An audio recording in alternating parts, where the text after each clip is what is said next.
বিসমিল্লাহির রহমানির রহিম। সবাইকে আসসালামু আলাইকুম ওয়া রাহমাতুল্লাহি ওয়া বারাকাতুহু। কেমন আছেন সবাই? আশা করি মহান আল্লাহ তাআলার অশেষ রহমতে সবাই ভালো আছেন। আমিও মহান আল্লাহ তাআলার অশেষ রহমতে কিছুটা ভালো আছি, আলহামদুলিল্লাহ। গত কয়েকদিন আমার প্রেশার লো থাকার কারণে প্রায় প্রতিদিন হাঁসের সিদ্ধ ডিম খেতে হচ্ছে।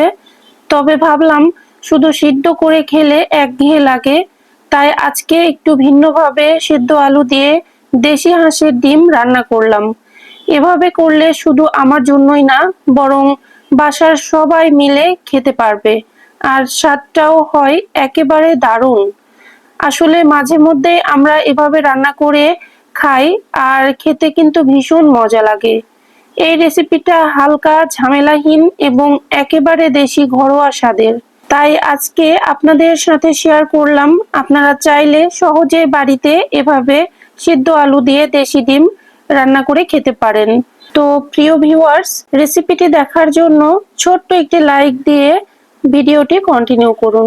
আর চলুন দেখি এই রেসিপিটি বানাতে কি কি উপকরণ লাগছে আর কিভাবে আমি ধাপে ধাপে রান্না করছি।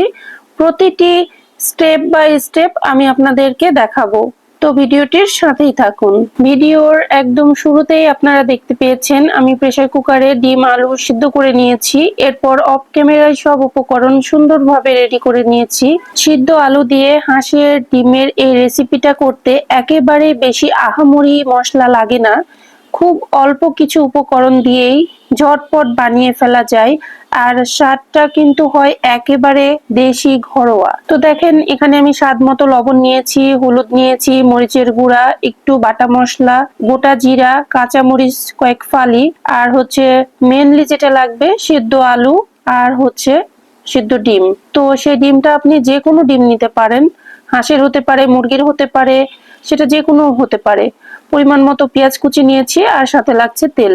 এই তো জাস্ট এই কয়টি উপকরণ। তো রান্নার জন্য আমার সবগুলো উপকরণ প্রস্তুত। এখন আমি চলে এসেছি চুলায়, এবং চুলাতে একটি ফ্রাই প্যান বসিয়ে দিয়েছি, এবং ফ্রাই প্যানটা একটু গরম হয়ে আসলেই তাতে আমি পরিমাণ মতন তেল দিয়ে দিচ্ছি।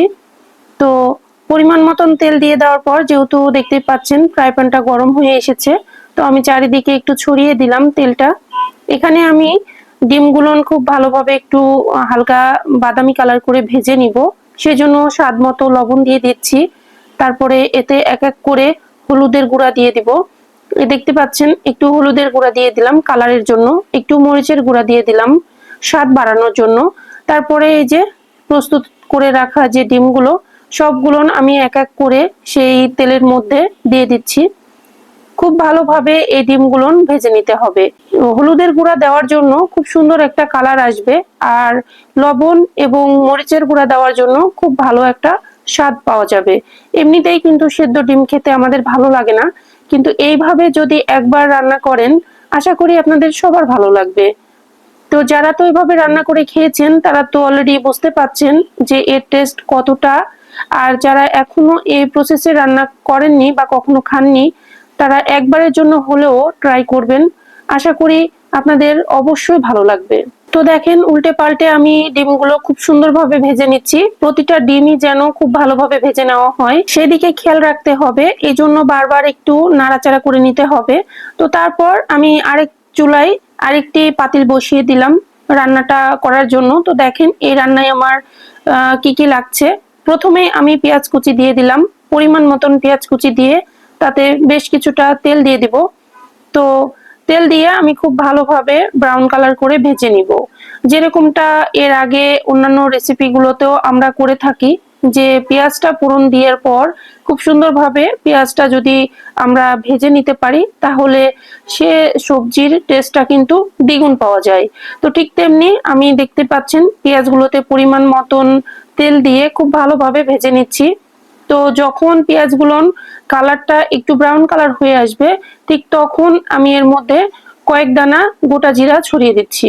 গোটা জিরা ফোড়ন দিলে কিন্তু অসাধারণ একটা ফ্লেভার আসে, বেশ ভালো একটা স্মেল পাওয়া যায়। আর আমার মনে হয় স্বাদটা কিন্তু দ্বিগুণ হয়ে যায়। তো যাই হোক, কেউ যদি এটা অপছন্দ করে থাকেন তাহলে আপনারা চাইলে স্কিপ করতে পারেন। তারপরে আমার সিদ্ধ করে রাখা যে আলু রয়েছে সে আলুগুলো আমি এই ভাজা পেঁয়াজের মধ্যে দিয়ে দিচ্ছি। তারপরে কিন্তু আলুটা আমি খুব ভালোভাবে ভেজে নিব। তো ভেজে নেওয়ার আগে এখানে বেশ কিছু মশলা রয়েছে, সেই মশলাগুলো এক এক করে আমি অ্যাড করে দিব। তো যেগুলো অলরেডি আমি দেখিয়েছিলাম, যে উপকরণগুলো লাগবে বলেছিলাম, সেই সেম উপকরণগুলো এক এক করে সব দিয়ে দিব। দেখেন এখানে হলুদের গুঁড়া, মরিচের গুঁড়া, একটু মশলা আর একটু লবণ স্বাদ মতো, এই সবগুলো উপকরণ আমি আলুর মধ্যে দিয়ে দিলাম। তো এখন হচ্ছে মেন বিষয়, তরকারিটা কষানো। ঠিক আছে, তো কষানো বলতে এখানে যেহেতু আলুগুলো আমার আগে থেকে সিদ্ধ করা আছে, তাই খুব একটা বেশি নাড়তে হবে না, কেননা আলুগুলো একদম গলে যাবে আর আমি গোলাতে চাই না। এখানে শুধুমাত্র আলুগুলো আমি খুব সুন্দরভাবে ভেজে নিব। আলুগুলো ভেজে নিলে খুব সুন্দর একটা ফ্লেভার আসবে। যখনই দেখবো যে ওই ফ্লেভারটা আসছে বা লেগে যাচ্ছে কড়াইতে, ঠিক তখন কিন্তু আমি একটু পানি দিয়ে দেব মশলাগুলো খুব সুন্দরভাবে কষে আসার জন্য। তো দেখেন, একটা খুন্তির সাহায্যে আমি অনবরত একটু পরপর নাড়িয়ে দিচ্ছি। তো এমন ভাবে নাড়তে হবে, খেয়াল রাখতে হবে যেন আলুগুলা গলে না যায়।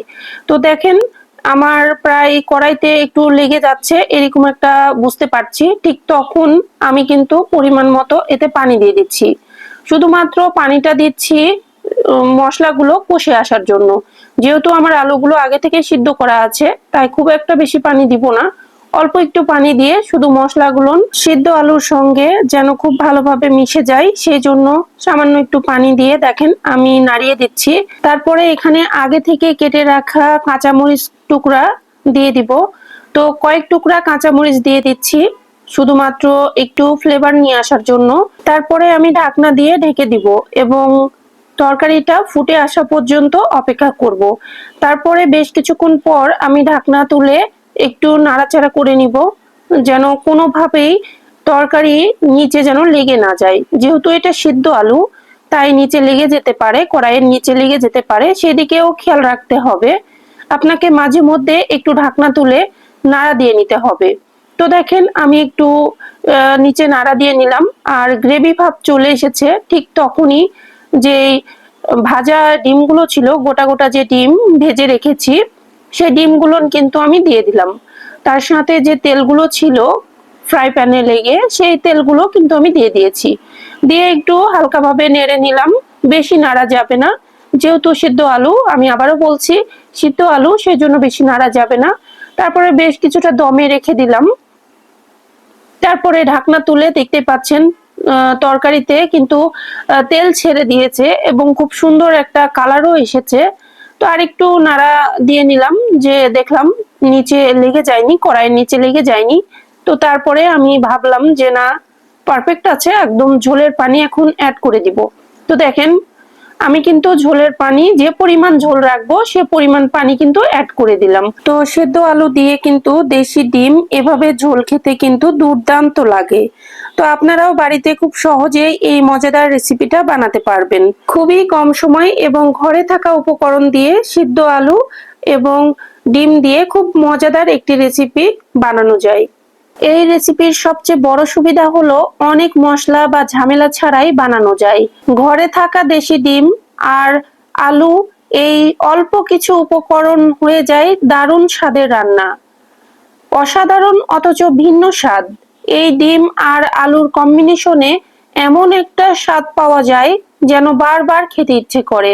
আসলে সবাই ভাবে বিশেষ রান্না করতে গেলে অনেক মশলা লাগবে, কিন্তু এই রেসিপিটা প্রমাণ করে খুব কম মশলাতেই একটা লোভনীয় রান্না বানানো যায়।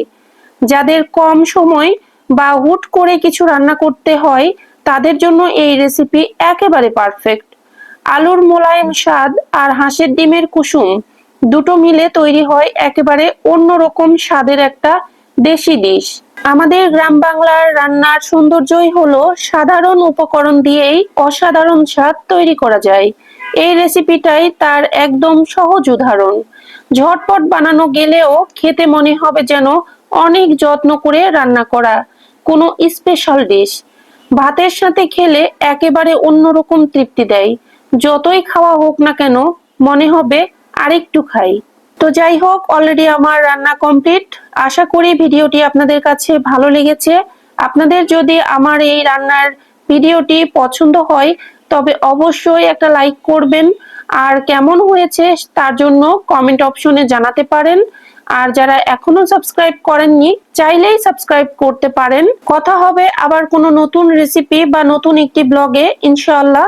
সবাই ভালো থাকবেন। আল্লাহ হাফেজ। আসসালামু আলাইকুম।